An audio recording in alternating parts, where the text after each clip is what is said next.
So, who won the debate tonight? Okay, Nigel Farage. In terms of performance, I don't think any of them did particularly well, or any did, or any did particularly badly. I mean that. I don't think anybody bombed, and nor did anybody dominate. But I think the overall winner of the debate, because of the total lack of substance and the lack of anything memorable said by anybody. I mean, the only thing people will remember from that debate, the only big difference in policy that emerged was that the Lib Dems are the modern-day CND and don't want us to have a nuclear deterrent.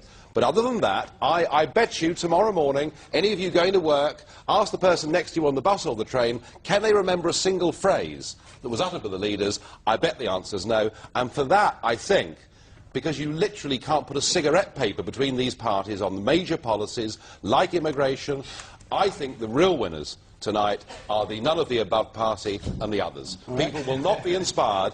More people will not turn out to the polls as a result of tonight's debate.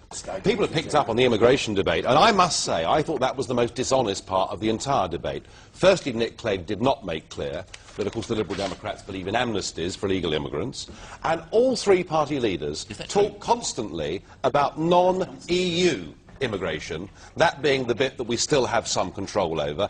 None of them, of course, want to admit to the British public that what all three parties did was you opened the doors in 2004 to unlimited numbers of people from Eastern Europe, which was a highly irresponsible thing to do, and certainly none of you will dare to admit to the British public that you all want Turkey to join the European Union with free access to another 75 million people. Can we have a real debate, please, about immigration?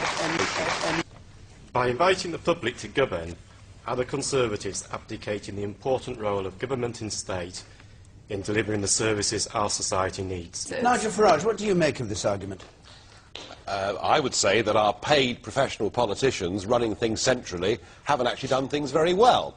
And so on the face of it, I like what the Conservative Party is saying on this. I mean, after all, UKIP exists to get power from Brussels to Westminster and then to devolve that power back out. So I like it on the face of it. However, to do it will take courage. It'll mean taking on the big Whitehall departments, and it, of course, will mean giving local people referendums on these issues. Now, the trouble is, David Cameron's track record on referendums isn't really terribly good, because he made a cast-iron guarantee that the next Tory government would give us a referendum on the European Treaty, and that pledge has gone somewhat rusty. I thought Labour was going to give you one as well. Oh, they lied as well, and so did the Lib Dems. I mean, yes, you're right. So all three are liars. But on this particular area, all three are liars, are they, in the UKIP's view? On the referendum on the European Treaty, yes, they are, absolutely. Right. Okay. So that's the problem. I just don't believe that under David Cameron it will actually happen. Right. John, I think you also made a really important point about policing, because if I may say so, talking about detail, one of the things I've been most concerned about in your manifesto, one of the things, and to some extent in yours, David, is this idea of electing police chiefs. We're not in favour of electing the police chief, the police authority, which is very different. Here's my concern. Some things should not be about popularity and elections, right? You talk about our concerns about politicians. Do you want to elect your police chief? And what, the BNP win that election, and you want to put your safety in their hands?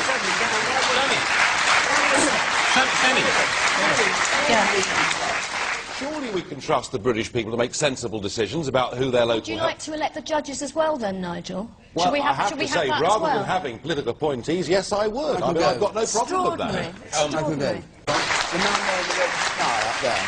The man with the red sky. Yes. The acid question for Michael Gove. The Conservatives would encourage me to set up a school. If I chose to set up a grammar school, would they support me? No. Is that all right? Enough? Or do you want to... Well, in the news this week was an independent report from a university that said the grammar school is the best vehicle for social mobility in this country.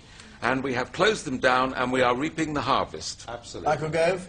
Does Gordon Brown's admission that he should have controlled the banks more closely mean that he's no longer fit to run the country's finances? He did. What he did, he took the regulation of our banks away from the Bank of England. No, Margaret Thatcher. The Bank of England had real ability and real power over our banking sector in 1997, and what Gordon Brown did was he took it away and gave it to a group of tick-box bureaucrats who had no expertise in the field whatsoever, and it was a disastrous mistake. Against the advice of the Governor of the Bank of England at the time. Eddie George threatened to resign over this. And then when you look back, it all seems simple, but it does not seem simple. But John, your point was that experts were not advising. They were screaming very loudly, "Don't do it, Gordon," and he pressed ahead. And he sold 400 tons of gold. He sold 400 tons of gold at $260 an ounce. He was disastrous. Yeah. It seems to me, based on everything that everyone's been saying this evening, it's an issue of trust. In 1997, Tony Blair swept to power. He was highly popular. He had a huge majority in the House of Commons. He could have done anything, and he promised the world. What was his legacy with Gordon Brown as Chancellor? Beside him, a highly unpopular war in Iraq, and also swinging levels of public debt that's going to cripple this country for years to come. In light of that, is it any wonder that the British people are so cynical of anybody who offers them change now?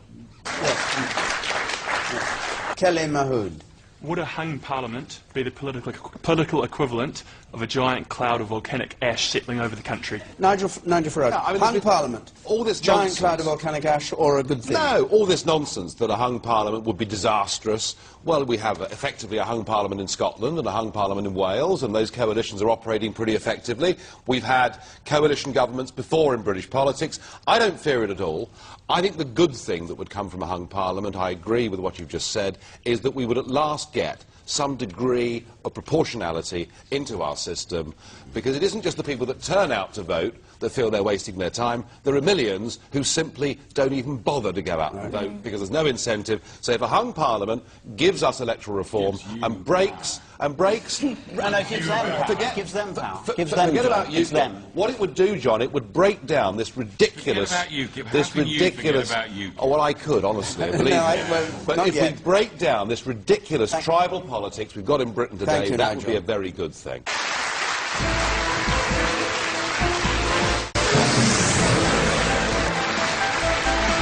To find out more about who we are and what we stand for, go to the UK Independence Party website at www.ukip.org.